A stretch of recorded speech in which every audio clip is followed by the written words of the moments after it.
Hello, so this is a Peter Dinklage motivational speech I found on YouTube. I really enjoyed it, and this is a picture of Peter Dinklage that I really enjoyed.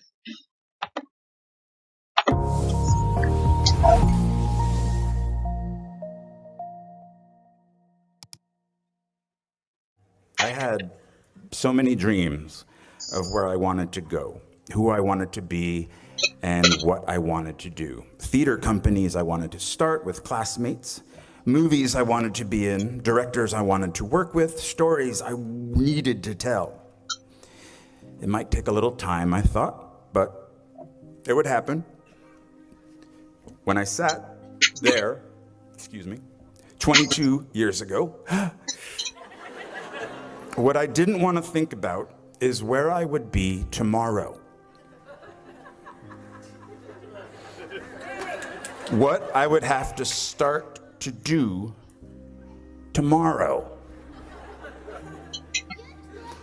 And I graduated in 1991, a great year, a time of resurgence for independent films in this country, a time of relatively affordable rents in New York City. See, I assumed that I could make a living writing my plays. Acting way off Broadway. And hopefully, one day, join the actors I loved and respected in those independent films. TV? Oh, what? No. What, are you kidding me? No, didn't even consider that. I had much more class than that. Much more self-respect than that. Soap operas and shit. What I didn't have was cash, a bank account, a credit card, or an apartment. I just had debt.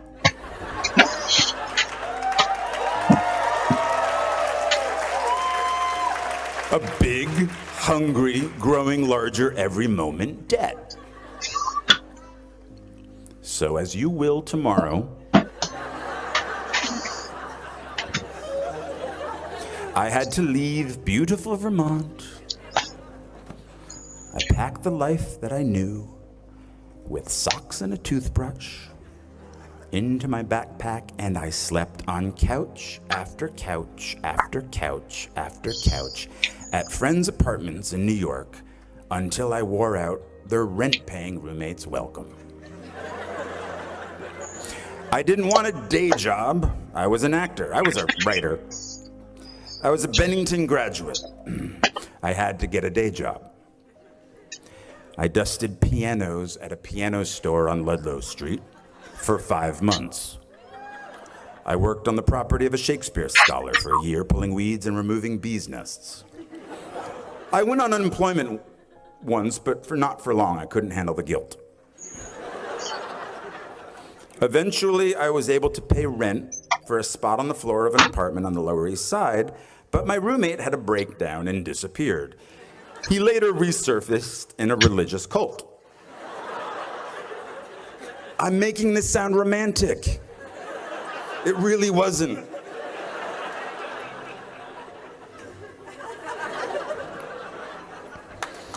I helped hang paintings at galleries, paintings that inspire you to think, I could do that.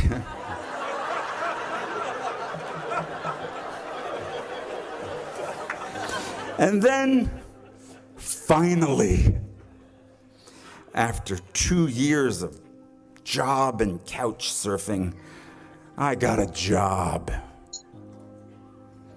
in application processing as a data enterer at a place called Professional Examination Services. And I stayed for 6 years. 6 years. Longer than my time at Bennington. From the age of 23 to 29. Well, they loved me there. I was funny. I wore black, no cape, no tights. I smoked in the loading docks with the guys from the mailroom, and we shared how hungover we all were. Everyone called each other Shorty. I don't know. What's up, Shorty? How you doing, Shorty? Oh, so hungover, Shorty. I called in sick almost every Friday because I was out late the night before. I hated that job, and I clung to that job. Because of that job, I could afford my own place. So I lived in Williamsburg, Brooklyn, Yeah, you say that now.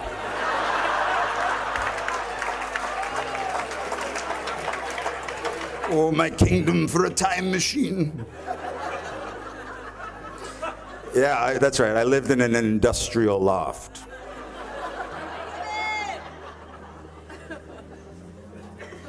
My rent was $400 a month. My dream of running a theater company with my friend and fellow Bennington graduate Ian Bell had died. I won't go into those details, but neither one of us had any business sense, and the theater we lived in, it had no heat or hot water. We didn't smell very good, but we had our youth. The youth gets old very quickly. You'll see. So Ian moved out to Seattle, and I moved up the street to my loft. And I still didn't have heat. In 1993, industrial loft meant not legal to live there. I don't want this to sound cool, and I feel like it's sounding cool. Shit. Ad lib.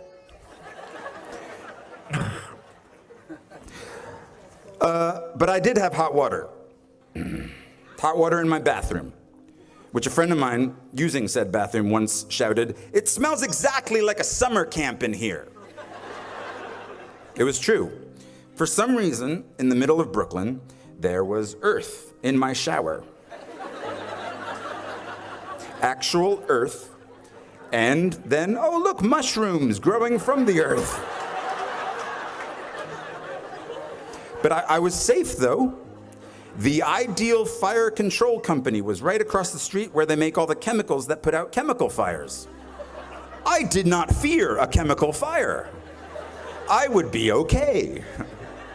And all those chemicals in the air were okay too, because up the street we had the spice factory. They made spices. And that just covered everything up in a nice cumin scent. I had a rat. But that was okay, because I got a cat. His name was Brian, no relation.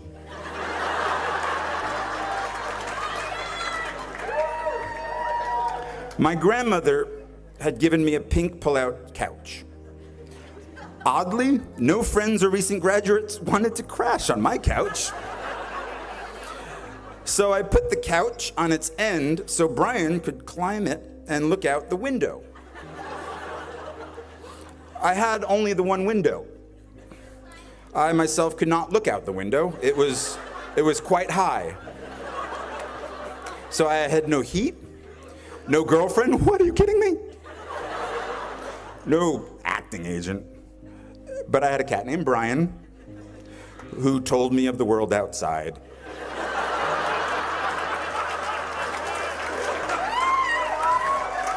And I stayed for 10 years. No, don't pity me. There's a happy ending. When I was 29, I told myself, the next acting job I get, no matter what it pays, I will, from now on, for better or worse, be a working actor. So I quit my position at the Professional Examination Services. My friends really weren't happy about that because it was so easy to find me when I worked there. Work was the only place I had the internet. This was at the beginning of the internet. And now I didn't have either the internet or a cell phone or a job. But something good happened. I got a low-paying theater job in a play called Imperfect Love, which led to a film called 13 Moons. with the same writer, which led to other roles, which led to other roles. And I've worked as an actor ever since.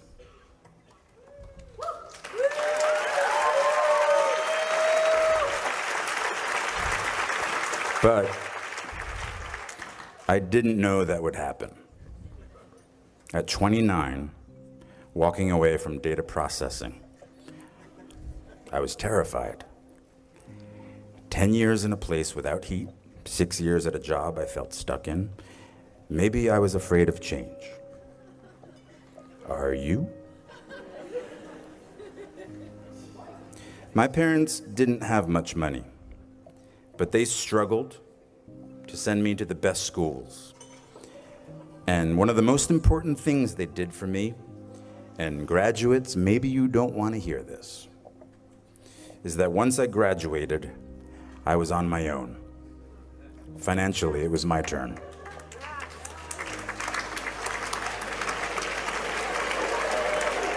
Parents are applauding, graduates are not. But this made me very hungry, literally.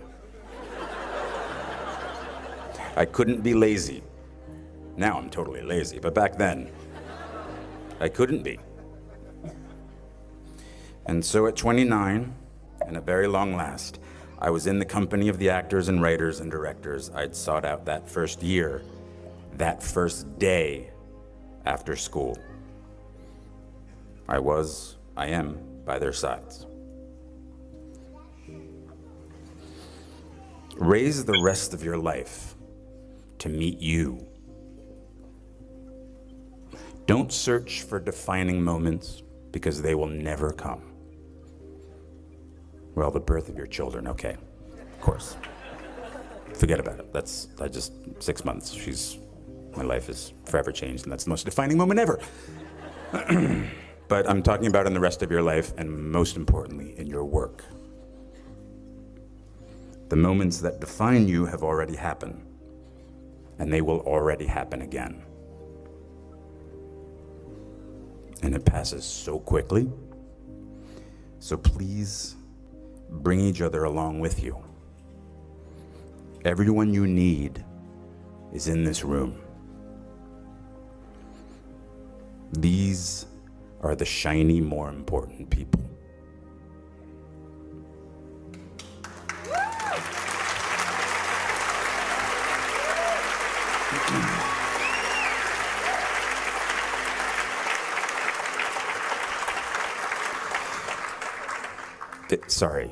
It sucks after graduation. It really does.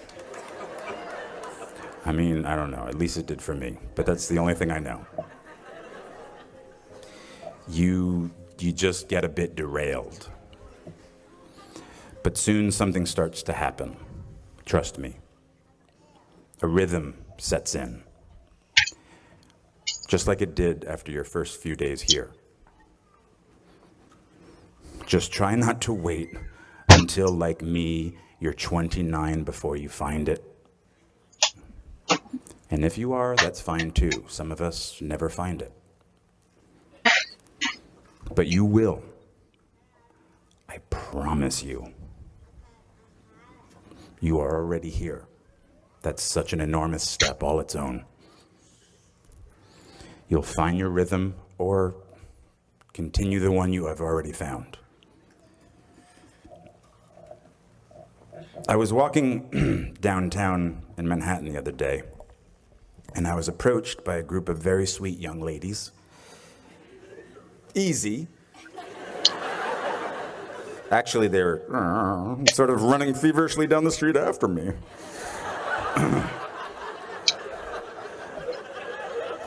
When they got to me, breathless, it was really, they didn't know what to say or couldn't form the words, but it came out that they were NYU freshmen, and they were majoring in musical theater. Of course, come on. They were like science majors. They were running after me. What musicals are you doing? I inquired. Well, one of them said, looking down at her shoes, we aren't allowed to be in plays our freshman year. Now, they were paying a very high tuition to not do what they loved doing. I think I said, well, hang in there. What I should have said was, don't wait until they tell you you are ready. Get in there, sing, or quickly transfer to Bennington.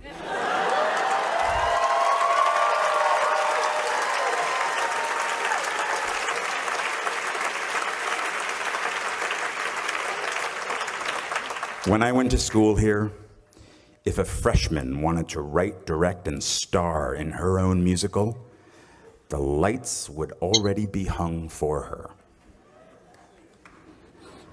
Now, I tell this story because the world might say you are not allowed to yet. I waited a long time out in the world before I gave myself permission to fail. Please, don't even bother asking. Don't bother telling the world you are ready. Show it. Do it. What did Beckett say? Ever tried, ever failed, no matter. Try again, fail again, fail better. Bennington class of 2012. The world is yours. Treat everyone kindly and light up the night. Thank you so much for having me here. What an honor. Good night.